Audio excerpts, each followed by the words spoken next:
Question number 6 देखिए exercise 1.4 का। Question number 6 में इन्होंने सबसे पहले 4 सेट्स दे रखे हैं ए बी सी डी। तो सेट ए है 3 5 7 9 11। सेट ए है 3 5 7 9 और 11।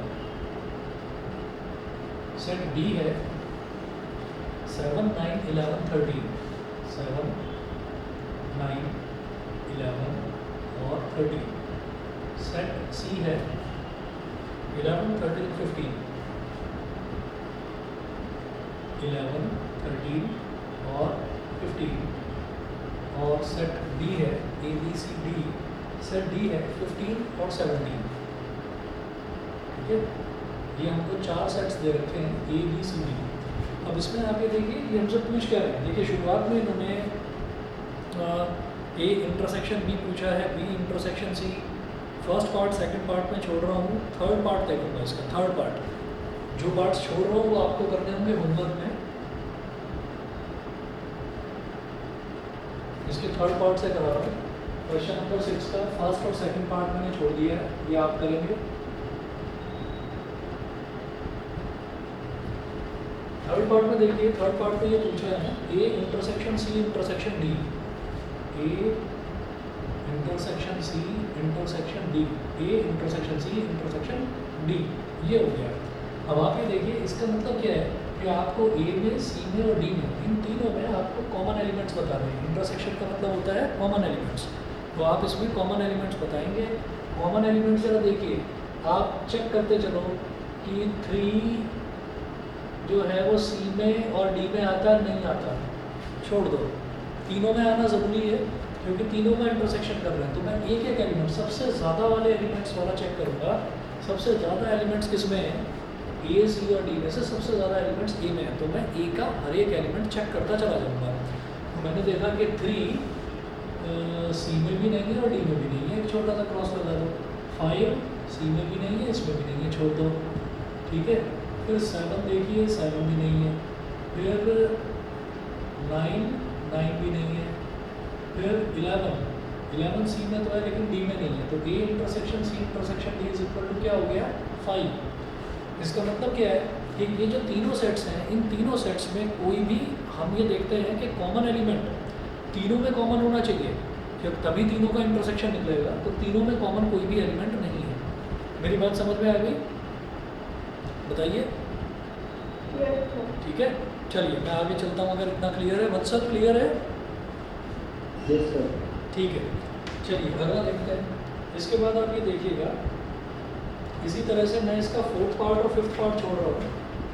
जो मैं छोड़ता जा रहा हूँ वो मैं आपको भेज दूंगा, वो आपको करना होगा होमवर्क में। ठीक है, तो फर्स्ट सेकंड फोर्थ और फिफ्थ मैंने छोड़ दिया, सिक्स्थ पार्ट में करवा रहा हूँ। इसका सिक्स्थ पार्ट देखिएगा। सिक्स्थ पार्ट में क्या दे रखा है, सिक्स्थ पार्ट है A intersection B union C. A intersection B union C. ठीक है, तो इसको कैसे करेंगे, पहले यहाँ पर लिख लो ए क्या है, 3 5 7 9 11। 3 5 7 9 11। 3 5 7 9 11 ये हो गया। और इंटरसेक्शन फिर बी यूनियन सी। तो बी क्या है हमारे पास, 7 9 11 13। 7 9 11 13। और ये तो बी हो गया। और इसका यूनियन किसके साथ निकालना है, सी के साथ में। तो सी क्या है, 11 13 15। 11 13 और 15। और इसको ना एक बड़े ब्रैकेट में डाल दो। बड़े ब्रैकेट में डालने का मतलब क्या है कि भाई पहले इसका यूनियन करना है, क्योंकि ये ब्रैकेट में लिखा हुआ है। तो पहले इन दोनों का आपस में यूनियन, फिर जो आए उसके साथ में ये जो पहला वाला सेट है ए, फिर उसका इंटरसेक्शन करना है इसके साथ में। तो ज़रा चेक करिए इन दोनों का यूनियन क्या होगा। यूनियन में हम ये देखते हैं कि कोई भी एलिमेंट रिपीट ना हो। तो जैसे 11 है, वो इसमें भी है इसमें भी है, तो इसमें काट दो, 2 बार नहीं लिखेंगे। 13 इसमें भी है इसमें भी है, तो 11 और 13 नहीं लिखेंगे, क्योंकि 11 और 13 ऑलरेडी एक बार इसमें आ रहा है। यूनियन का मतलब इस वाले सेट का और इस वाले सेट के सारे elements all together is called union. ठीक है, तो ये क्या हो जाएगा, 3 5 7 9 11। ये तो हो गया हमारा सेट ए। और इंटरसेक्शन, अब इन दोनों का यूनियन देख लीजिए। इन दोनों का यूनियन हो जाएगा 7, 9, 11, 13, 7, 9, 11, 13। तो 11 और 13 इसमें तो दोबारा आ रहा है तो उसको लिखने की जरूरत नहीं है, तो 15। ठीक है, ये क्या हुआ, ये इन दोनों सेट्स का यूनियन हो गया। अब यूनियन करने के बाद जो रिजल्ट आया है उसका इसके साथ इंटरसेक्शन निकालना है। तो देखिए, एक तो 7 आ रहा है कॉमन, इसमें भी है इसमें भी है, एक 9 कॉमन है इसमें भी है इसमें भी, और एक 11 कॉमन है दोनों सेट्स में है। तो ये हो गया 7, 9 और 11, 7, 9 और 11। ठीक है, अब इसके बाद आगे चलते हैं, ये हमारा 6th पार्ट हो गया। 6th पार्ट के बाद में फिर देखेंगे 7th पार्ट। 7th छोड़ रहा हूँ, 8th छोड़ रहा हूँ, ये आपको होमवर्क में करना होगा।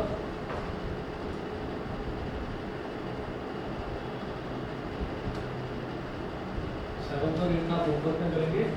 उसके बाद में इसका देखूंगा सीधा 9th पार्ट, क्वेश्चन नंबर 6 का 9th पार्ट देखेंगे। 9th पार्ट में देखिए क्या पूछा है। 9th पार्ट में है A इंटरसेक्शन B,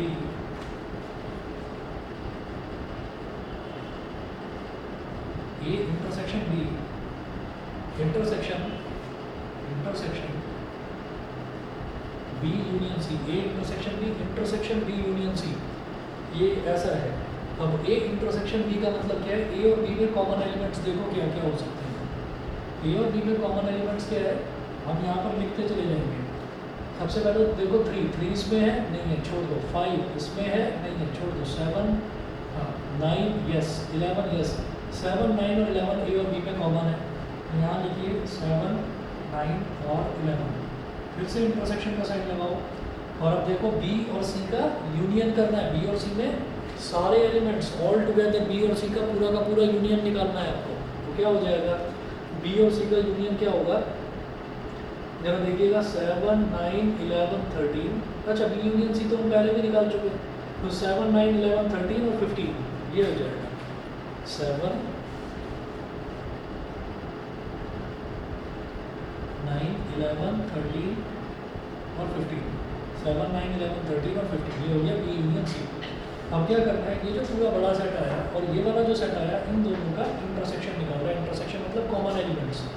ठीक, तो क्या कॉमन एलिमेंट्स क्या हो गए, 7, 9 और 11, 7, 9 और 11 इसके कॉमन एलिमेंट्स हो गए। ठीक है, इसके बाद इसी क्वेश्चन का मैं 10th पार्ट करवाऊंगा आपको। इसी क्वेश्चन का 10th पार्ट देखेंगे। 10th पार्ट में देखिएगा क्या दे रखा है, क्या पूछ रहे हैं लोग। इन्होंने बोला A union B intersection B union C। छोड़ रहा हूँ मैं इसको, 10th को भी कर लेना अपने आप। ठीक है, बताइए कोई प्रॉब्लम तो नहीं है ना, कर लेंगे। ठीक है, मैंने इसके 3 पार्ट्स आपको कराए हैं, बाकी के 7 पार्ट्स मैंने छोड़ दिए हैं। आसान है, ट्राई करिएगा। किसी को कोई डाउट तो नहीं अभी तक जो करवाया है, बताइए। No sir. ठीक है, चलिए आगे बढ़ता हूँ फिर मैं।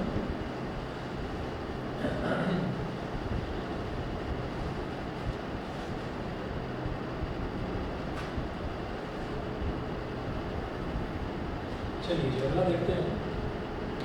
क्वेश्चन नंबर 7 है। क्वेश्चन नंबर 7 में क्या पूछ रहे हैं ये, क्वेश्चन नंबर 7 में सबसे पहले इन्होंने दिया है if A is equal to x such that x is a natural number.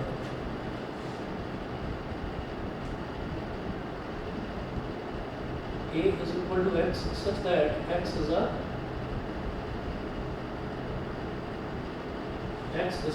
natural number।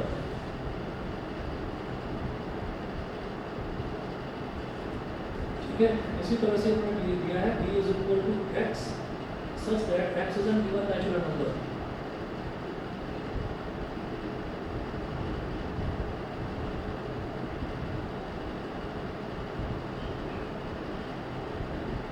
x is an even natural number। फिर है C क्या है, x is that x is an odd natural number।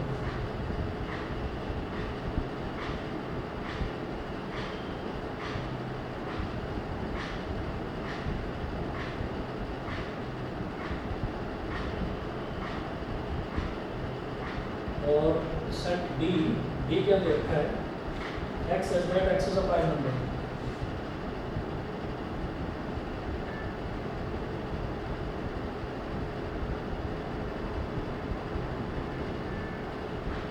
X is a prime number. तो ये 4 हमको set दे रखे हैं। उसके बाद देखिएगा वो पूछ रहे हैं ए इंटरसेक्शन बी बताइए।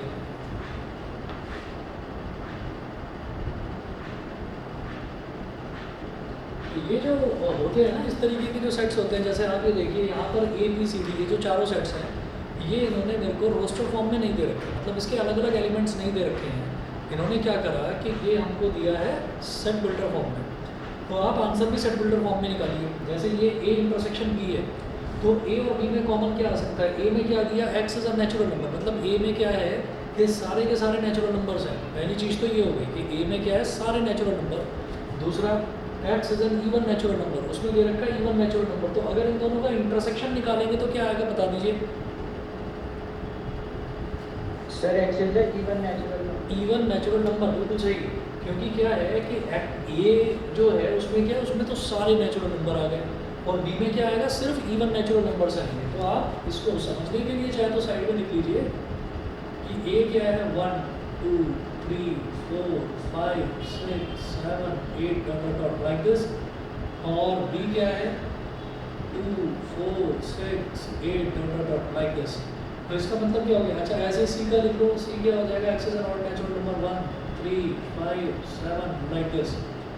ऐसे डी क्या है x is a prime number, तो प्राइम नंबर 2 3 5 7 11 13 लाइक दिस, ये हो गया। तो आप ये देखिए जब ए और बी का इंटरसेक्शन निकालूंगा तो क्या आ जाएगा 2 4 6 8, सिर्फ इवन नंबर ही तो कॉमन आ रहे हैं। तो इसका मतलब ए इंटरसेक्शन बी क्या हो जाएगा, ए इंटरसेक्शन बी को ऐसे लिखिए कि x such that X is an even natural number,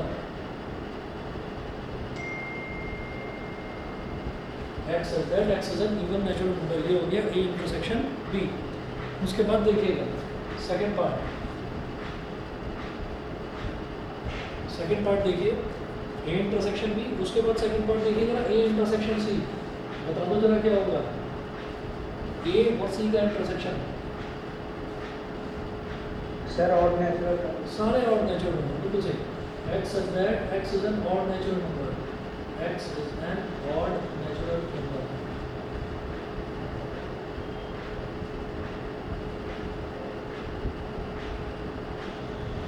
बेटा समझ में आ रहा है कौस्तव, वत्सल, यस सर, समझ में आ रहा है? यस सर, शायुनी, अक्षत, यस सर, वंश क्लियर है? Yes sir. ठीक है चलिए ठीक है।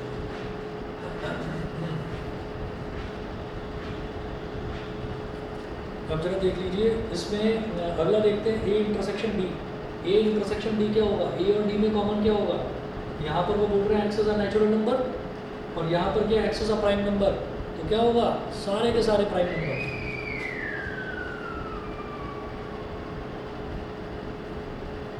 A intersection D is equal to x such that x is a prime number। ये जो प्राइम नंबर है ये भी तो सारे के सारे नेचुरल नंबर की कैटेगरी में आएंगे, तो उन दोनों में कॉमन क्या आ जाएगा ए और डी में, प्राइम नंबर्स कॉमन आ जाएंगे। फोर्थ पार्ट देखिए B intersection C. B intersection C बताना जरा क्या होगा, बी और सी में क्या कॉमन आएगा। सर 5 बिल्कुल सही, एम्प्टी सेट, बिल्कुल सही एम्प्टी सेट, क्योंकि बी में क्या है, बी में सारे इवन नेचुरल नंबर और सी में क्या है सारे ऑड नेचुरल नंबर। तो इवन और ऑड नेचुरल नंबर में क्या कुछ कॉमन होता है, नहीं होता।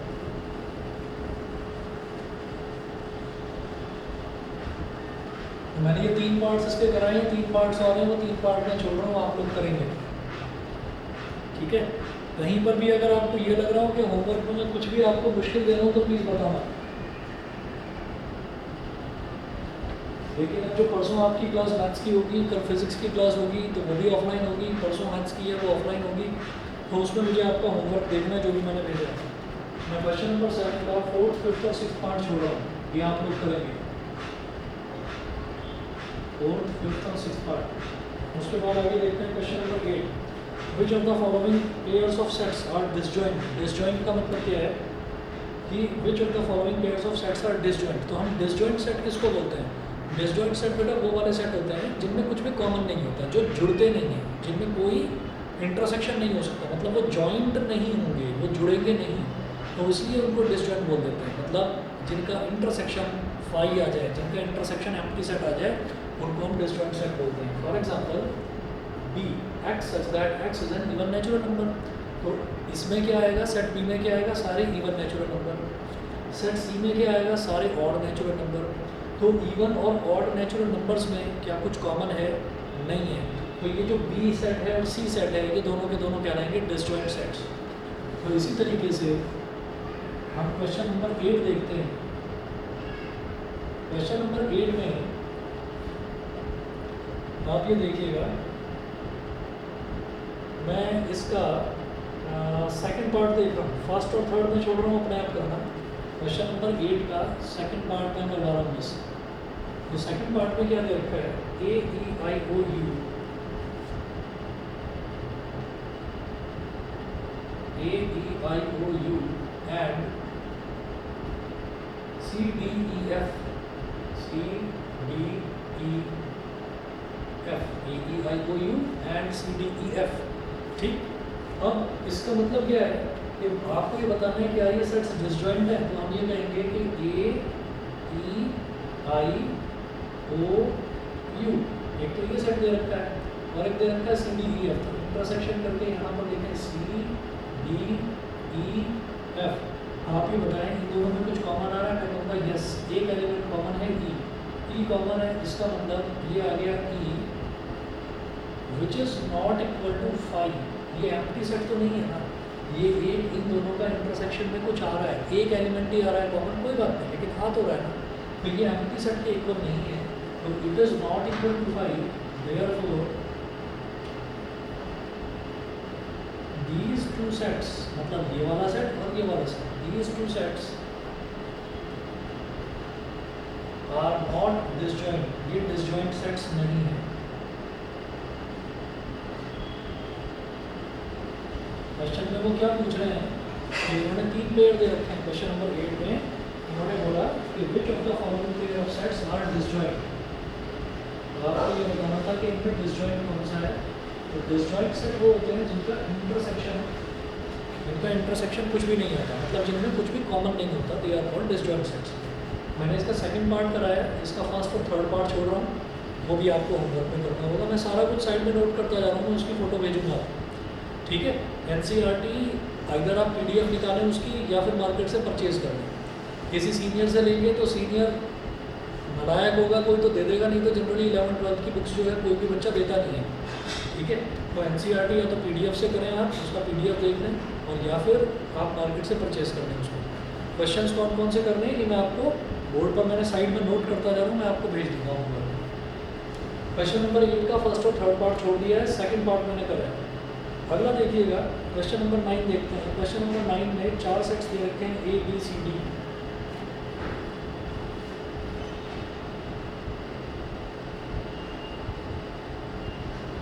क्वेश्चन नंबर 9 में 4 सेट्स दे रखे हैं A B C D। तो सेट A क्या दिया है, 3 6 9,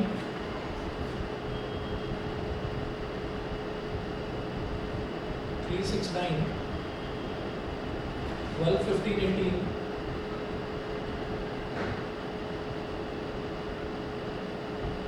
3 6 9 12 15 18 21। बी क्या है, 4 8 12 16 20।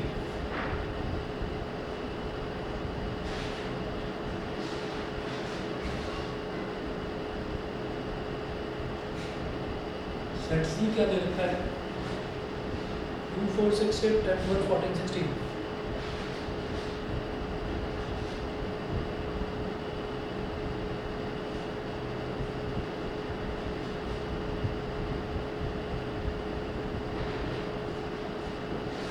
और सेट डी कितना दे रखा है हम लोग, 5 10 15 20।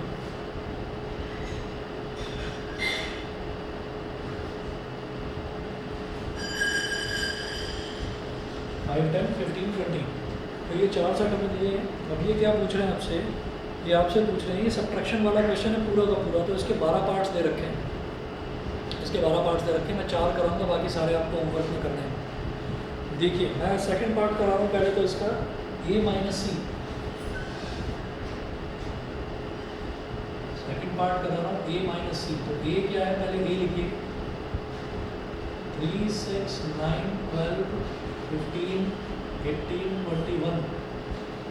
3, 6, 9, 12, 15, 18, 21 माइनस मैं सी लिख रहा हूँ यहाँ पर 2, 4, 6, 8, 10, 12, 14, 16 ये हो गया। तो क्या करना है कि ए में से सी को सब्ट्रैक्ट कर देना है। इसका मतलब क्या है कि ए में अगर सी का कुछ भी आ रहा है ना तो उसको गायब कर दो। ए में से गायब करना है, समझ रहे हैं? ए में से गायब करना है। तो गायब क्या करेंगे, सब्ट्रैक्ट क्या करेंगे, क्या सब्ट्रैक्ट करना है जो दोनों में कॉमन आ रहा हो।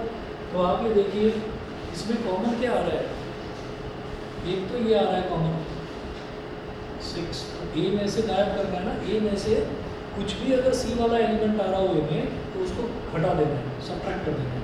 तो एक तो 6 आ रहा है और 12 आ रहा है,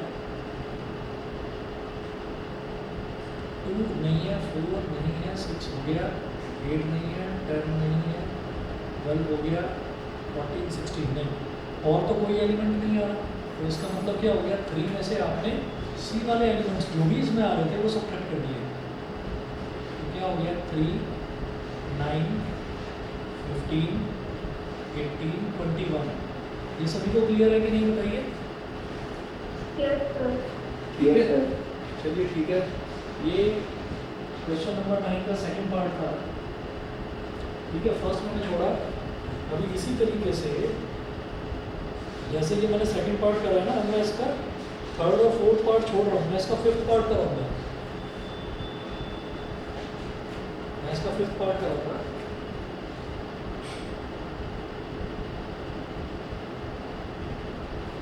देखिएगा फिफ्थ पार्ट में क्या पूछ रहे हैं, सी माइनस ए बताइए। तो आप सी पहले लिखो और ए बाद में लिखो। तो 2, 4, 6, 8,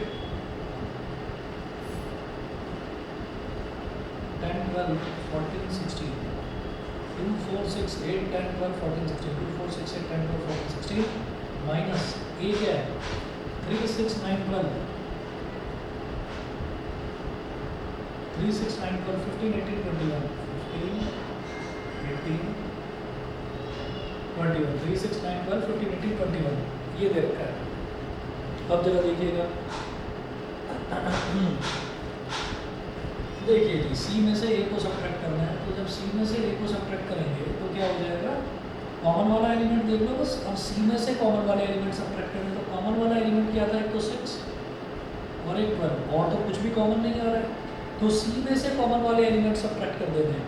तो 2, 4 क्या बचेगा, सी में क्या बचेगा फिर, 2, 4, 8, 10, 14 और 16। ये हमारा इसका फिफ्थ पार्ट हुआ। अगर आप लोगों को सब्ट्रैक्शन में कोई प्रॉब्लम नहीं है, अगर सब्ट्रैक्शन में कोई प्रॉब्लम नहीं है तो मैं बस ये 2 ही पार्ट करा दूँ, बाकी कर देंगे। कंफर्म बता देना अगर कर दो Yes, तो। sir. ठीक है वत्सल, बता दीजिए। Yes, sir. हो जाएगा, ठीक है, ये आप करिएगा। और बाकी मैं अगला देखता हूँ, क्वेश्चन नंबर 10 देखता हूँ जरा इसमें। तो हमने सेकंड और फिफ्थ करा है। तो फर्स्ट, थर्ड, फोर्थ, सिक्स, 7, 8, 9, 10, 11 और 12 ये सारे पार्ट्स आपको करने होंगे क्वेश्चन नंबर 9 के। ठीक है, उसके बाद मैं क्वेश्चन नंबर 10 देखूंगा। क्वेश्चन नंबर 10 जो है मैं छोड़ रहा हूँ, क्वेश्चन नंबर 10 भी आप करना। ये भी सब्ट्रैक्शन और इंटरसेक्शन वाला है। क्वेश्चन नंबर 10 करना होगा ऑल 3 पार्ट्स, फर्स्ट, सेकंड और थर्ड। उसके बाद देखेंगे क्वेश्चन नंबर 11। क्वेश्चन नंबर 11 देखिएगा।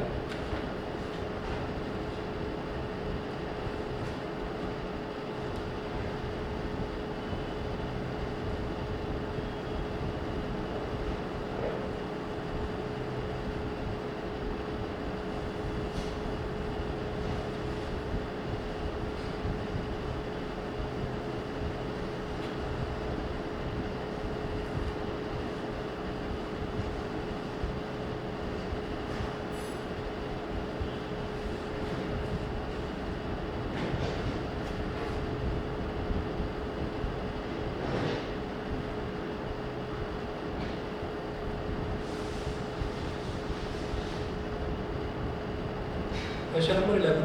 क्वेश्चन नंबर 11 में क्या है, if r is the set of real numbers and q is the set of rational numbers, then what is r minus q? देखिए वो क्या बोल रहे हैं कि r is the set of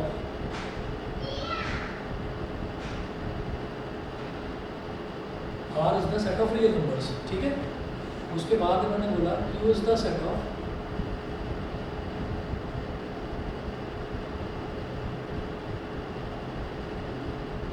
rational numbers। r क्या है, सेट ऑफ रियल नंबर्स, और q क्या है, सेट ऑफ रैशनल नंबर्स, ठीक है। अब आपसे वो क्या पूछ रहे हैं, वो कह रहे हैं कि r माइनस क्यू बताइए जरा क्या होगा, r minus Q. Sir irrational number. बहुत बढ़िया। क्या है कि जो रियल नंबर है ना, रियल नंबर में क्या होगा, रियल नंबर में सारे नंबर आ जाएंगे दुनिया में जितने भी नंबर हैं, चाहे फिर वो इंटीजर है, चाहे फिर वो आपका नेचुरल नंबर हो, होल नंबर हो, रैशनल नंबर हो, इरेशनल हो, सारे नंबर आ जाएंगे। वो जो सारे नंबर हैं उनमें से आपने रैशनल नंबर्स को सबट्रैक्ट कर दिया, तो रैशनल के अलावा कौन से नंबर्स बचते हैं, इरेशनल ही तो बचते हैं। तो r माइनस क्यू में क्या, r माइनस क्यू क्या हो जाएगा बेटा, सेट ऑफ irrational numbers।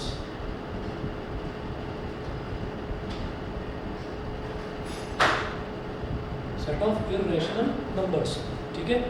उसके बाद देखिएगा question number 12, state whether each of the following statement is true और फॉल्स। वो एंड जस्टिफाई योर आंसर। सबसे पहले देखिए क्वेश्चन नंबर 12 का फर्स्ट पार्ट है। क्वेश्चन नंबर 12 के फर्स्ट पार्ट में हम बोल रहे हैं 2, 3, 4, 5 and 3, 6। 2, 3, 4, 5 and 3,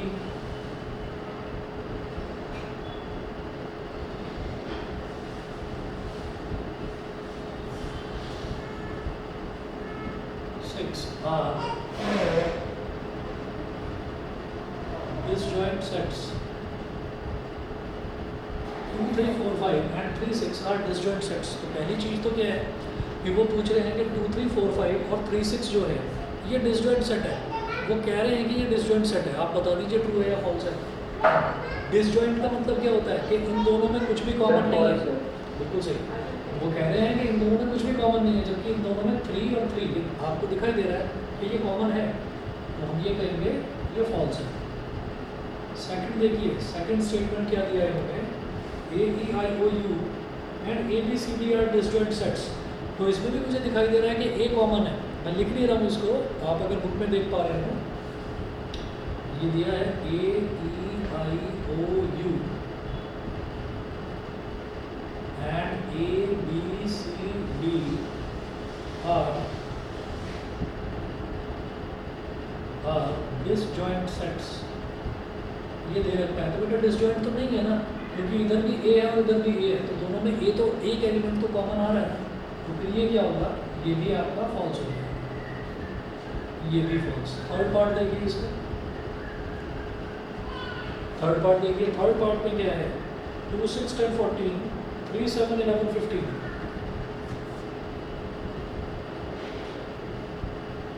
2, 6, 10, 14 and 3, 7, 11, 14 are disjoint sets।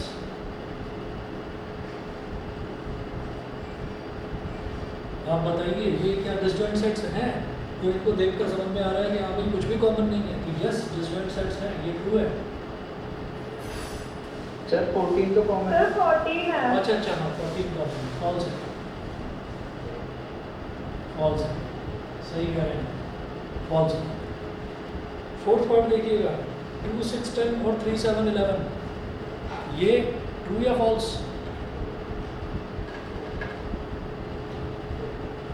लिखता हूँ मैं,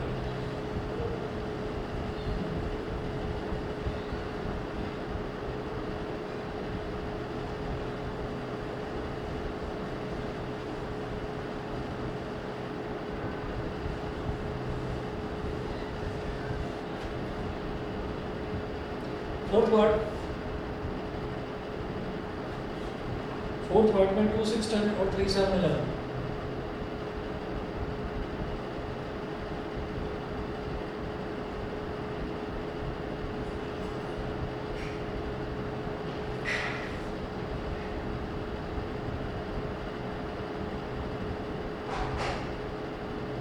ये दोनों डिसजॉइंट सेट्स हैं, बता दीजिए ये डिसजॉइंट सेट्स हैं, ट्रू या फॉल्स?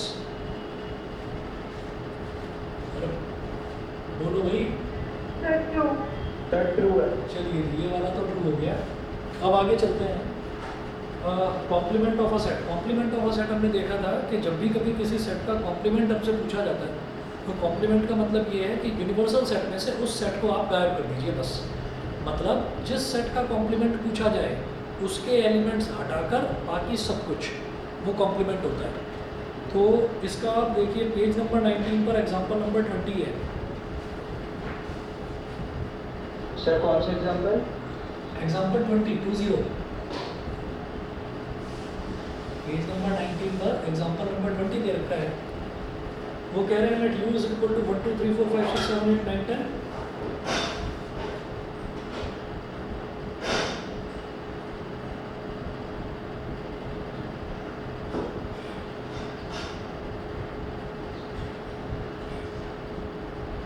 एक सेट तो ये दे रखा है universal set and a is equal to 1 3 5 7 9।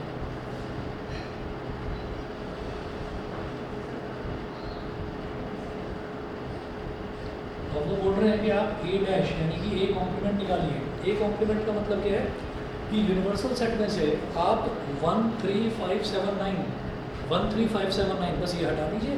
तो 1 3 5 7 9 मतलब आपने क्या करा, सारे ऑड नंबर हटा दिए, सारे इवन नंबर लिख दो 2 4 6 8 और 10।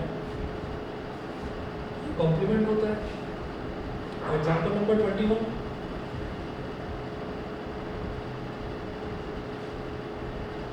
एग्जाम्पल 21 में वो बोल रहे हैं that you be the universal set of all the students of class 11 of a co-educational school। co-educational school कौन सा होता है? जिस स्कूल में लड़के भी और लड़कियां भी सब पढ़ते हैं, ठीक है, तो वो co-educational school होता है। अब इन्होंने बोला यू क्या है? Universal set of all students of class 11। You is universal set of all students of class 11। एक तो ये, और उसके बाद बोल रहे हैं and A to the set of all girls in class 11।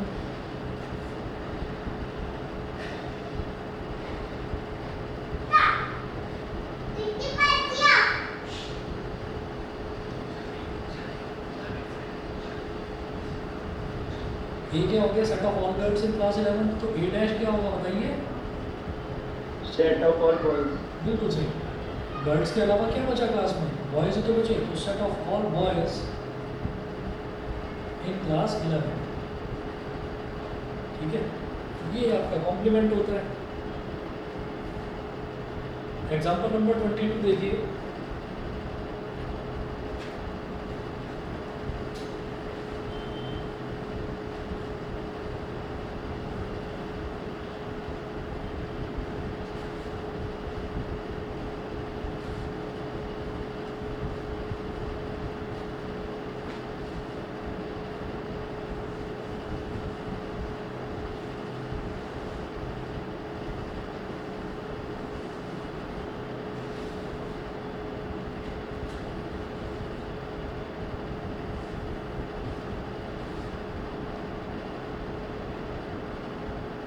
Example 22 में इन्होंने यूनिवर्सल सेट दे रखा है 1 2 3 4 5 6।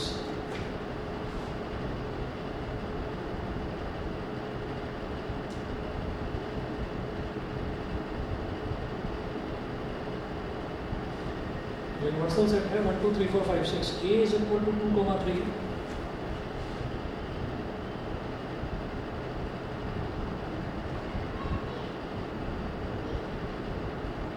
A is equal to 2 3, B is equal to 3 4 5।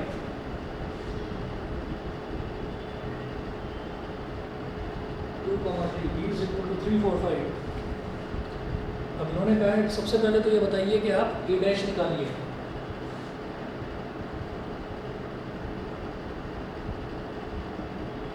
पूछ रहे हैं A डैश निकालो, तो A डैश क्या होगा? 2 और 3 को छोड़कर बाकी सब कुछ यूनिवर्सल सेट में 2 और 3 को हटा दीजिए, तो क्या बचेगा? 1 4 5 6। बिल्कुल ठीक। ऐसे ही बी डैश पूछ रहे हैं तो बी डैश क्या होगा, यूनिवर्सल सेट में से 3 4 5 हटा दीजिए। Sir, 1 to 6. 1 to 6 ठीक है। उसके बाद वो पूछ रहे हैं कि आप ए डैश इंटरसेक्शन बी डैश बताइए। ए dash intersection B dash, A dash intersection B dash. तो ये क्या होगा कि इन दोनों में बताओ जरा कॉमन क्या आ रहा है, 1 और 6। ए डैश में और बी डैश में कॉमन क्या है, 1,6। उसके बाद वो बोल रहे हैं कि आप ए यूनियन बी बताइए। A union B,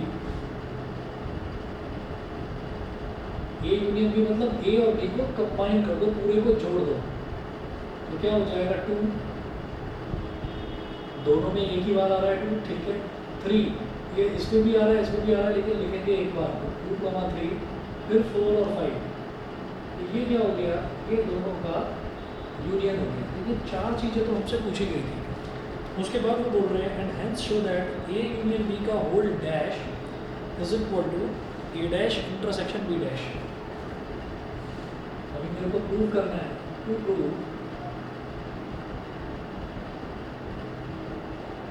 A union B का dash is equal to A dash intersection B dash. करते हैं, लेफ्ट हैंड साइड देखिएगा। पहले लिखेंगे, जब भी प्रूव करना होता है तो मैं लेफ्ट हैंड साइड लेकर चलता हूँ या राइट हैंड साइड लेकर चलता हूँ, जो मुझे कन्वीनियंट लगता है उनमें से कोई एक साइड लेकर चलूँगा। जब भी कोई चीज़ प्रूव करनी होती है तो दोनों साइड साथ साथ लेकर नहीं चलते, कोई एक साइड लेकर चलते हैं। तो मैं लेफ्ट हैंड साइड लेकर चल रहा हूँ, तो बेटा ये क्या दिया है, ए यूनियन बी का ट्रांसपोज। ये जो कॉम्प्लीमेंट है ना, ये जो डैश में लिख रहा हूँ इसको ट्रांसपोज भी बोल देते हैं, ठीक है। कोई बात नहीं, आप कॉम्प्लीमेंट बोलो या डैश बोल दो, बस बात है। तो ए यूनियन बी जो है ये क्या है, 2 3 4 5। यहाँ लिखें 2 3 4 5 का कॉम्प्लीमेंट डैश। तो 2 3 4 5 को छोड़कर सब कुछ, तो 2 3 4 5 को छोड़कर सब कुछ क्या बचा, 1 और 6 ही तो बचा, 1,6। और ये जो 1,6 है it is equal to A dash intersection B dash, A dash intersection B dash. और A dash intersection B dash कहाँ पर है, RHS। LHS is equal to RHS hence proof। ये हमारा प्रूफ हो गया, ठीक है। समझ में आ गया सभी को, बताइए। Yes sir. ठीक है, Yes sir. चलिए अब इसके बाद आप ये देखिएगा कि यहाँ पर ना जो ये चीज़ हमने प्रूव करी है ये एक्चुअल में एक थ्योरम होती है। आप लिखेंगे डी मॉर्गन्स थ्योरम, लिखिएगा। इस एग्जांपल के बाद आप स्टार मार्क करना अपने नोट्स में।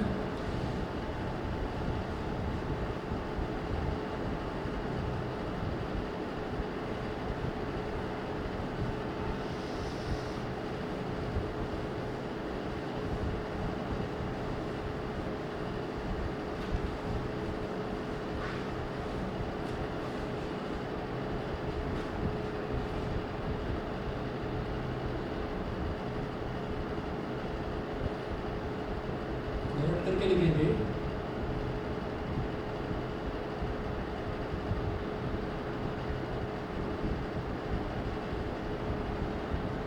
D Morgan's theorem. De Morgan's theorem क्या होती है,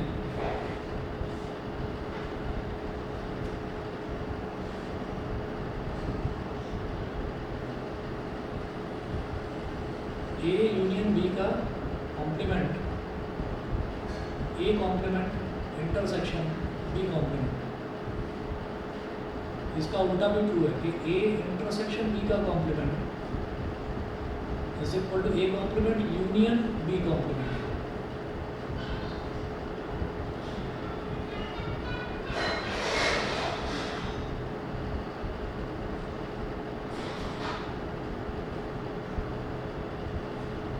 नोट कीजिएगा, break the line and change the sign, break the line and change the sign. तो आपने क्या करा, ये ए यूनियन बी, तो यहाँ पर साइन किस चीज़ का था, यूनियन का। हम जानते हैं यूनियन का उल्टा क्या होता है, इंटरसेक्शन। तो ए यूनियन बी का कॉम्प्लीमेंट है, तो ये जो लाइन बना रखी है छोटी सी, इसको तोड़ देना है, ब्रेक कर देना है, इसको तोड़ देना है, तोड़कर डिस्ट्रीब्यूट कि भाई ये जो कॉम्प्लीमेंट है ये ए के ऊपर भी आ जाएगा और बी के ऊपर भी आ जाएगा। तो इसको आपने तोड़कर दोनों के ऊपर लगा दिया and you have change the sign. तो क्या करना है आपको कि break the line and change the sign, ये डी मॉर्गन्स थ्योरम होती है। इसको हम ये देखेंगे कि ए इंटरसेक्शन बी का होल कॉम्प्लीमेंट है, ए इंटरसेक्शन बी का होल कॉम्प्लीमेंट है। तो क्या करेंगे, ब्रेक द लाइन, ये कॉम्प्लीमेंट इसके साथ भी आ गया, इसके साथ भी आ गया, एंड चेंज द साइन, ये इंटरसेक्शन था तो इसको पलट दिया, ये आपका यूनियन बन गया। समझ में आ गया? Yes sir. ठीक है? Yes sir. ठीक है, जहाँ जहाँ पर मुझे इसकी ज़रूरत पड़ेगी मैं इसको यूज़ करूँगा।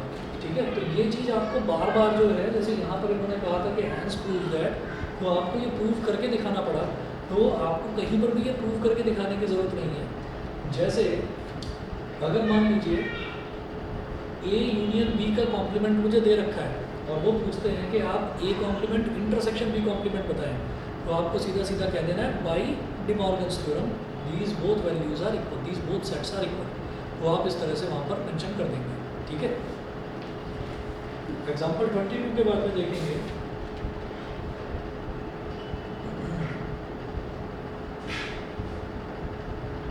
एग्जाम्पल 22 के बाद में एक्सरसाइज 1.5 देखिएगा। एक्सरसाइज 1.5 में क्या है कि क्वेश्चन नंबर 1 है, क्वेश्चन नंबर 1 2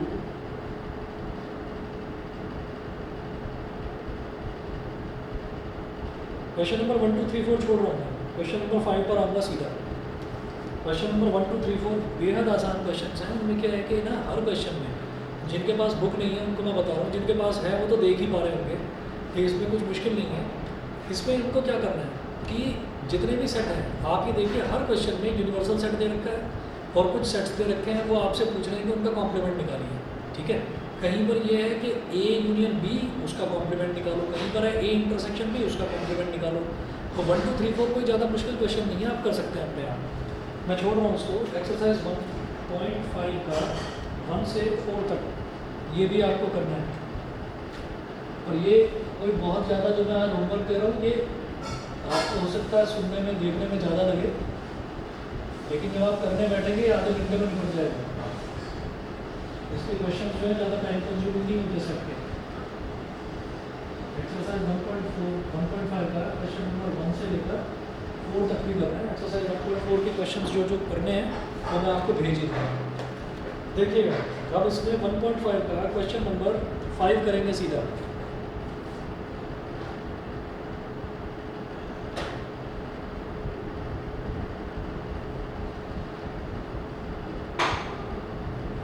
एक्सरसाइज 1.5 का क्वेश्चन नंबर 5 करेंगे। क्वेश्चन नंबर 5 में क्या बोला है, draw appropriate one diagram for each of the following. Draw appropriate one diagram for each of the following. तो जरा देखिएगा, क्वेश्चन नंबर 5 के फर्स्ट पार्ट में उन्होंने क्या पूछा है, ए यूनियन बी का whole complement, A union B का होल कॉम्प्लीमेंट। मैं इसका वेन डायग्राम बनाना चाहता हूँ।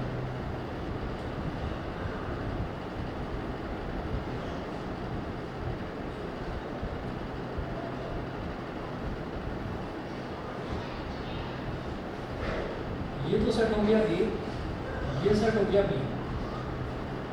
अगर हम इस पूरे को देखें, जो पूरा सर्कल है और ये जो पूरा सर्कल है, अगर इन दोनों को हम कंबाइन कर दें तो वो तो कहलाएगा यूनियन। यूनियन को छोड़कर बाकी सारा कुछ, उसी को हम क्या बोलेंगे, ए यूनियन बी का कॉम्प्लीमेंट। तो आप क्या करेंगे,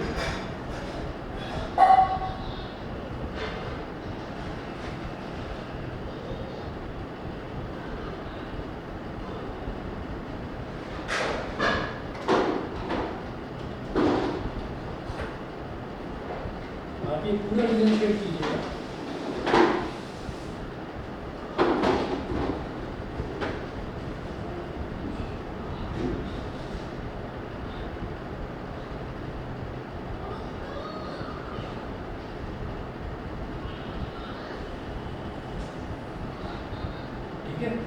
तो यहाँ पर आप क्या कहेंगे, इधर आप लिखेंगे shaded region,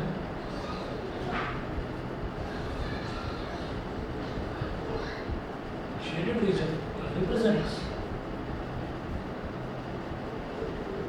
shaded region represents A union B का कॉम्प्लीमेंट। तो ए यूनियन बी क्या है, ए यूनियन बी तो ये पूरा हो गया, बीच वाला पोर्शन हो गया।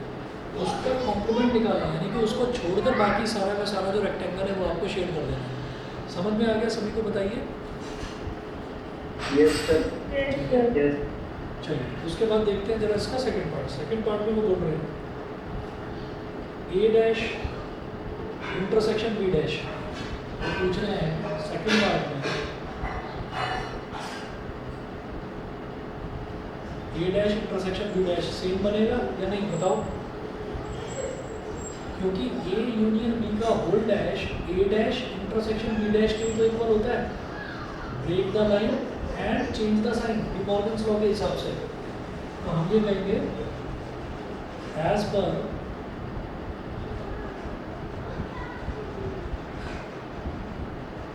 पर डी मॉर्गन्स लॉ ये इसी के इक्वल है। इसका भी डायग्राम यही हो जाएगा, वेन डायग्राम इसका भी यही हो जाएगा। समझ गए मेरी बात? Sir. हाँ जी बोलिए।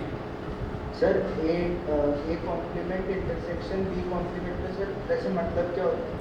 ए कॉम्प्लीमेंट इंटरसेक्शन बी कॉम्प्लीमेंट का मतलब क्या होता है ये देखिएगा। ए कॉम्प्लीमेंट का मतलब ये हो गया कि ए को छोड़कर सारा कुछ शेड कर दो।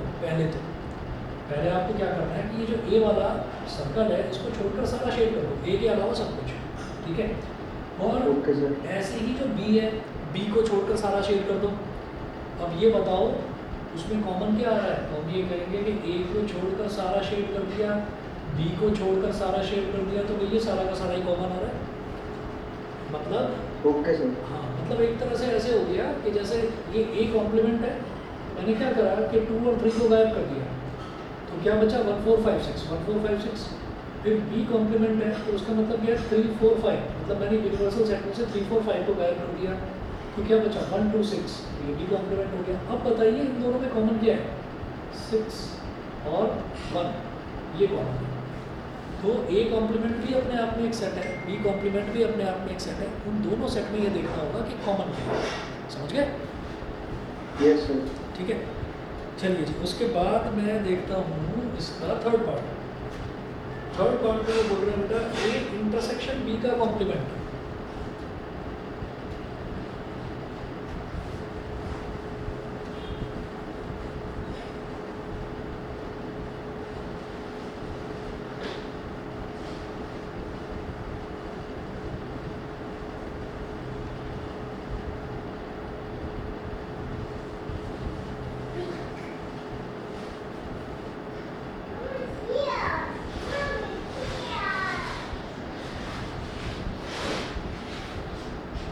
थर्ड पार्ट में है ए इंटरसेक्शन बी का कॉम्प्लीमेंट। ए इंटरसेक्शन बी का कॉम्प्लीमेंट, तो बनाइए डायग्राम।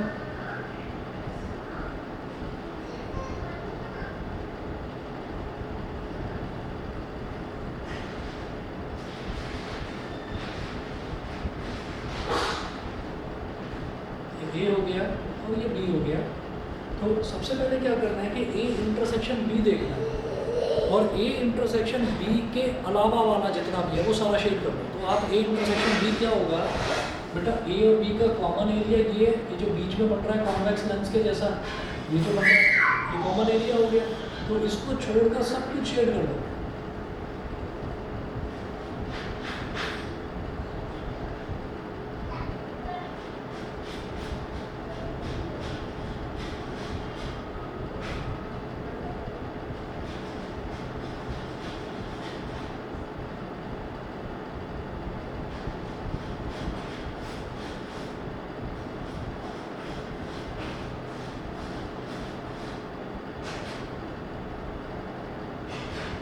बताइए जी, सबको समझ में आ गया?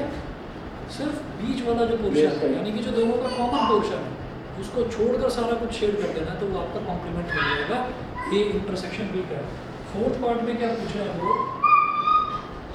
फोर्थ पार्ट में वो पूछ रहे हैं कि आप बताइए A complement union B complement.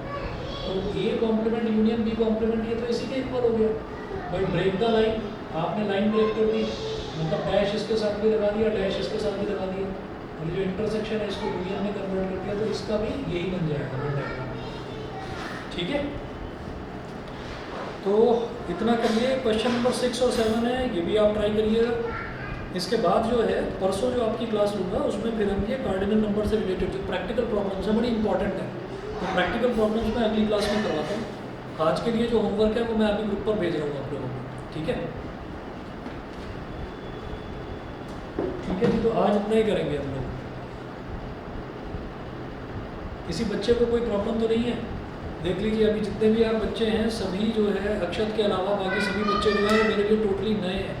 तो मैं आप सब बच्चों को कह रहा हूँ कि कहीं पर भी कोई भी डाउट आए तो टाइम लिमिटेशन हमारे पास कुछ नहीं है। पहले ही मैं बता रहा हूँ कि जो अब 11th क्लास में आप लोग जैसे आए हैं तो जो हमने अपना पैटर्न बनाया है वो पैटर्न वही है कि 3 दिन मैथ्स कराएंगे, 3 दिन फिजिक्स कराएंगे। तो इसका मतलब ये नहीं है कि हमारे पास बस वो 3 ही दिन है, उसके अलावा मैं आपको नहीं जानता, आप मुझे नहीं जानते।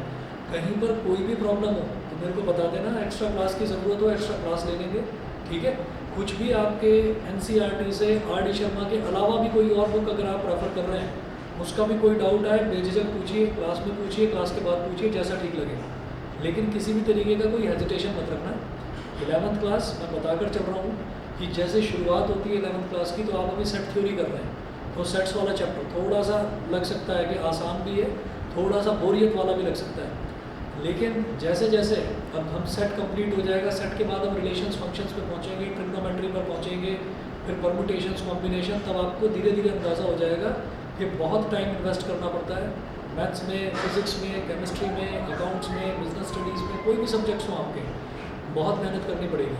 तो इसमें कहीं से भी ये मत समझना कि मेरी तरफ से कोई सपोर्ट नहीं है, जैसा आप चाहेंगे वैसा सपोर्ट मैं देने के लिए तैयार हूँ। बस जो भी डाउट हो वो डाउट मेरे से बेझिझक पूछिए और अपना होमवर्क कंप्लीट करते चलिए, ठीक है? आज के लिए इतना ही, बाकी फिर नेक्स्ट क्लास में देखते हैं। सर हाँ जी बताइए। सर